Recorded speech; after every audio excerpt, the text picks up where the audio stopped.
All right, guys, this video is going to be all about KC. All right, good old KC equilibria.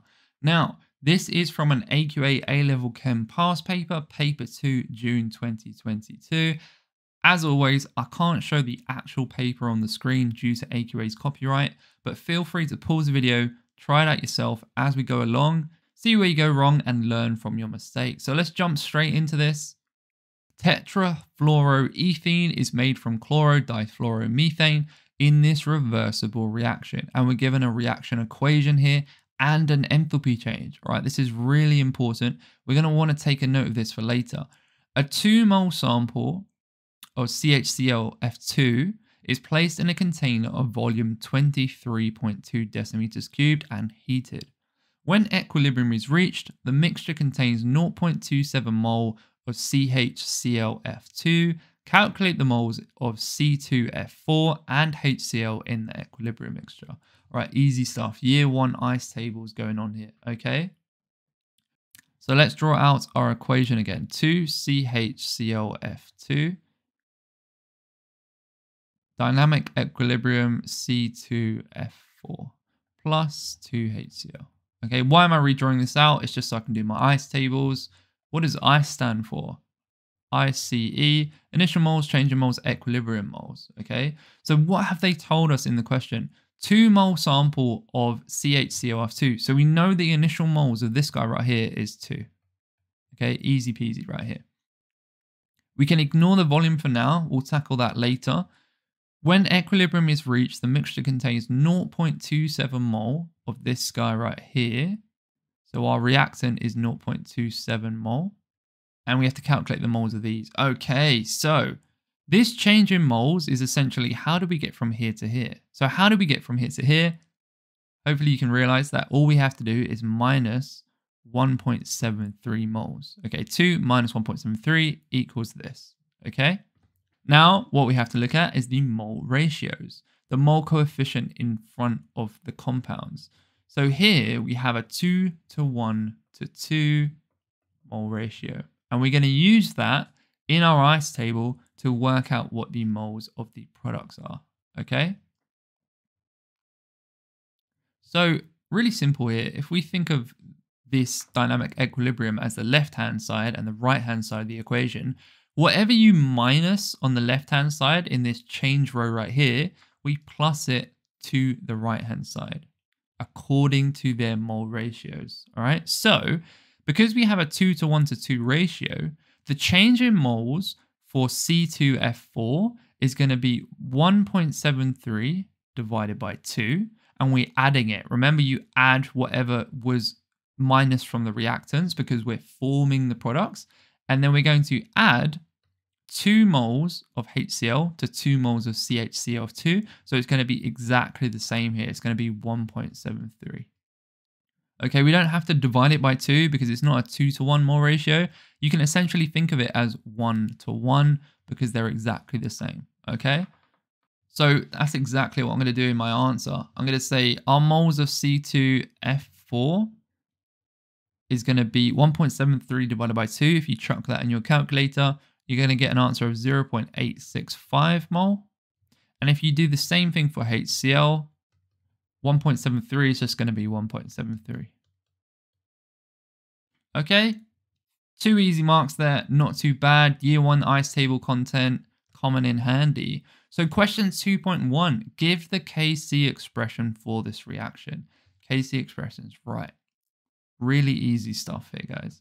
So what you want to do is you want to do the concentration of products, always signifying square brackets for concentration, divided by concentration of reactants. Okay, concentration of products over concentration of reactants. So what's that going to be here? It's going to be concentration of C2F4 multiplied by concentration of HCl, all divided by the concentration of our reactant, CHClF2. Okay, easy as that, guys. I've missed something here. Can you spot what I've missed? Another thing we need to make sure we do here is include the mole coefficients as powers outside and above the square brackets. So what is the mole coefficient of our C2F4 it is 1, so we can leave that off completely, okay? Something to the power of 1 is just the same thing, right? So we're going to leave it as it is. What is the mole coefficient for HCl? It's 2, so we're going to square that guy right there. Exactly the same thing for this right here. This is mole coefficient of 2, so we're going to square that up, okay? And that would be our Kc expression. Really easy 1 mark right there. Right, question 2.3. We need to calculate Kc and give the correct units. Real easy question here, guys. They've already asked us to give the Kc expression, so we're going to have to use that to calculate Kc. And all we're going to do is use the values that we worked out in question 2.1. Okay, we're going to plug that into this expression and solve it for Kc. However, something you have to keep in mind here is that we actually calculated the moles.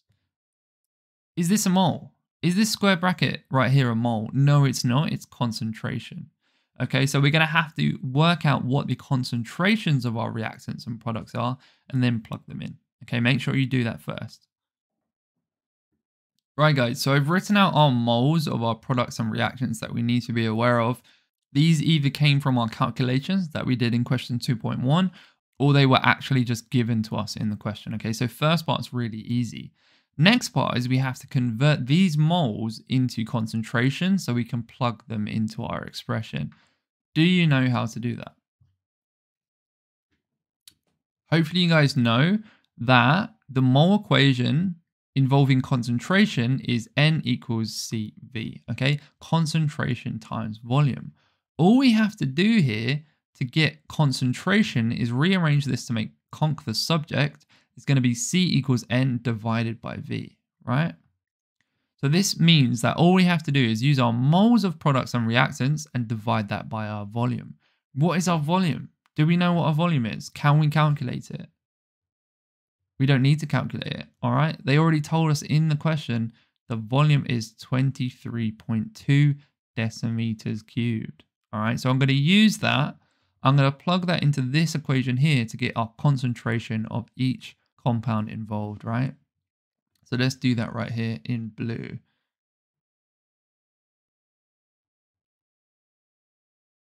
So our concentration of C2F4 is going to be our moles divided by volume, 23.2. I'm going to do that for all the rest real quick. Right, so I've done our concentration equation.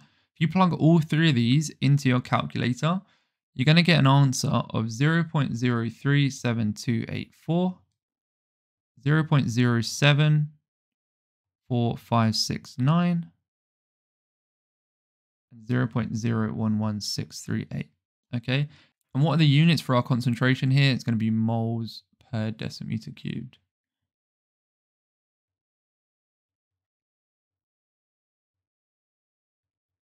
Okay, the reason I'm highlighting this is because in the question, it's asked us specifically give the correct unit. So we're going to be using this later on, okay?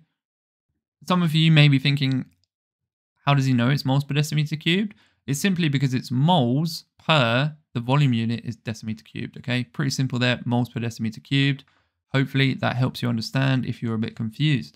Next up, all we need to do is plug these boys into our expression and calculate Kc and then give the correct unit. So let's do that. I'm going to break it into 2 stages.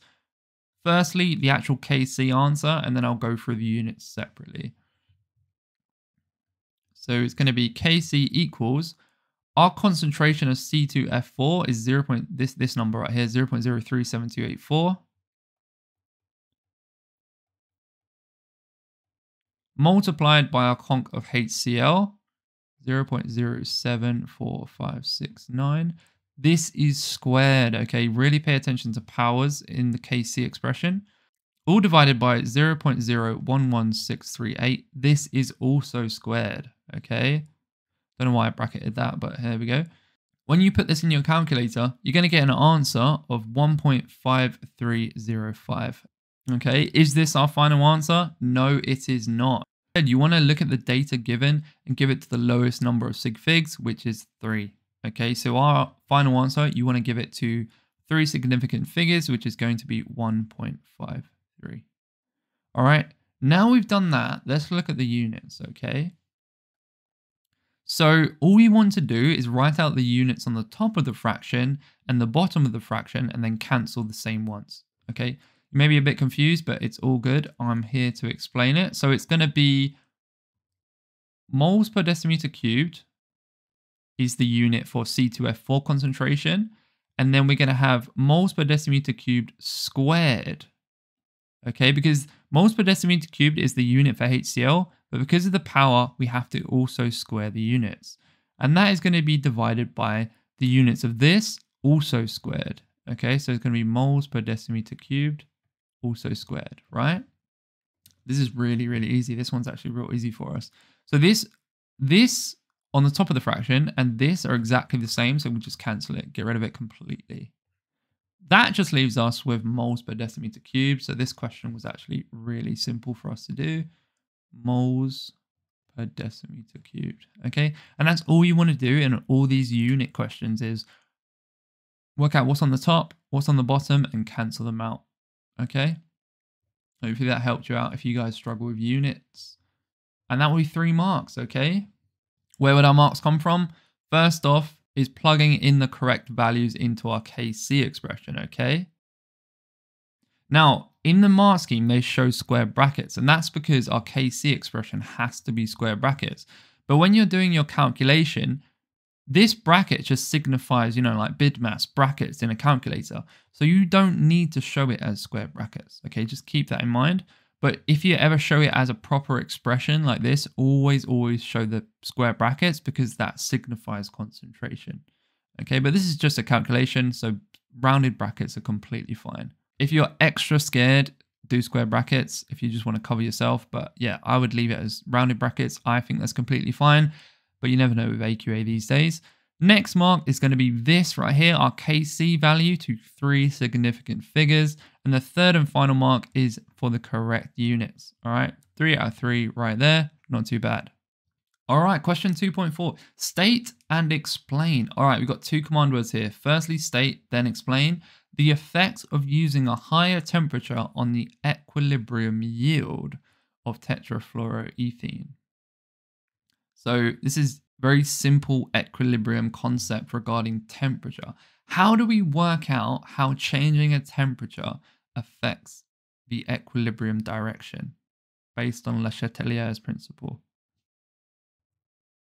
It may not be too clear, so let me go back to this slide and let you guys think for a second what we would use to explain this.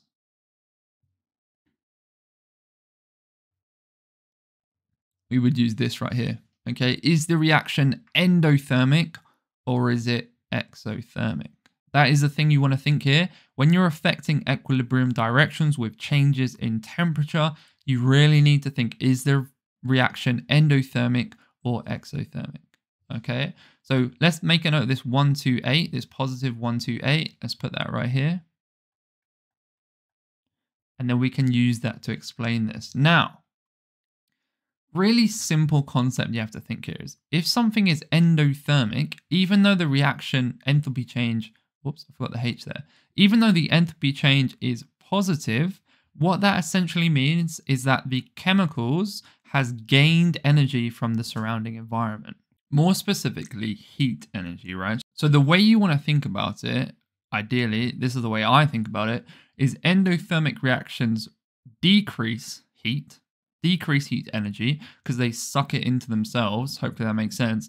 And then exothermic, even though the enthalpy change value is negative, they actually increase the heat energy of the surroundings. Okay, think of like an explosion, stuff like that. So going back to the question then, it says we're using a higher temperature. Now, according to Le Chatelier's principle, however you change a reaction, the equilibrium will shift to oppose that change, right? So what you want to think to yourself is, okay, we're using a higher temperature. The equilibrium is going to want to shift to decrease the temperature, because if you're increasing the temperature, it's going to decrease. Say, for example, we were using a lower temperature and therefore decreasing it, the equilibrium would want to shift to increase the temperature. Okay, so how does this help us? Well, how can we work this out? As I said, you want to work out, okay, is the reaction endothermic or exothermic? In this case, it's endothermic. So therefore, if we increase the temperature, the equilibrium is going to shift in the endothermic direction to decrease the temperature. Okay, hopefully that makes sense. Endothermic decreases the temperature, exothermic increases the temperature of the surrounding environment. Okay, so if the forward direction of the equilibrium reaction is endothermic, state the effect of using a higher temperature on the equilibrium yield. So is it going to increase the yield of tetrafluoroethene, or is it going to decrease the yield? It's going to increase the yield, okay? So that's going to be our first mark right here. The yield is going to increase. That's all you need to put. One word right here, increase. That's all we're doing for our state command word. Now we need to explain it, okay? This is where some key terminology comes into play. So this is what I would write in my exam, but then we'll go through the mark scheme and just compare them and see what you're allowed to put and what you need to put. When I say what you need to put, I'm talking about keywords from the AQA spec, all right? All right, so I would say something along the lines of the forward reaction is endothermic, therefore increasing the temperature will shift the equilibrium in the forward direction or to the right-hand side to oppose the increase in temperature. So that's all that Le Chatelier's principle states. If you change the conditions of reaction, the equilibrium will shift to oppose that change, right? If you increase the pressure, it's going to shift to bring the pressure back to equilibrium. If you decrease the temperature, for example, the equilibrium will shift to increase the temperature back to where it was at equilibrium. Okay, hopefully that makes sense. So all the mark scheme says for marks 2 and 3, so this would be our first mark here, but for marks 2 and 3, all it says is equilibrium opposes temperature increase, and then mark 3 moves in the endothermic direction.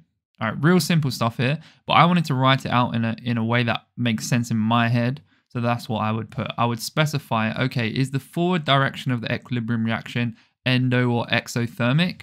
And then changing the temperature in some way, how does that affect the equilibrium?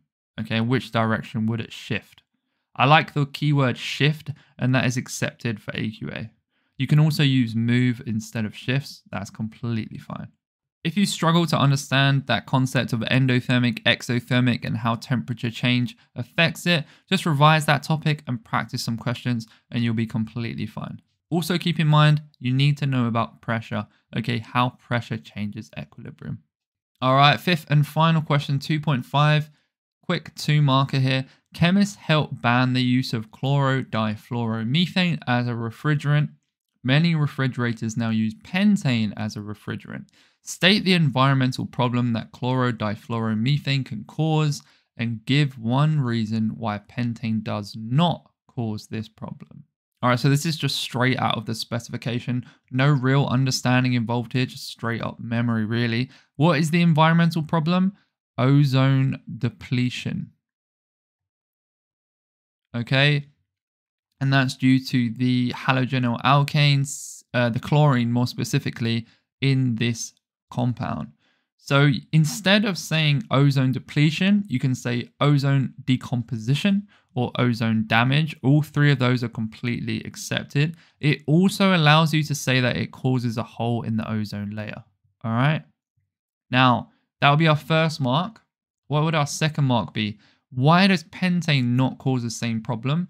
Really simple. It does not contain a halogen. More specifically, a carbon halogen bond. So, all you would put here is pentane does not contain a carbon-chlorine bond. Okay, simple as that. So what happens is this chlorine breaks off, forms chlorine free radical, attacks ozone and messes with it, right? Causes a hole in the ozone layer and depletes it. It's a bit more complicated than this, but that is the basic principle. This ozone O3 right here is going to become oxygen.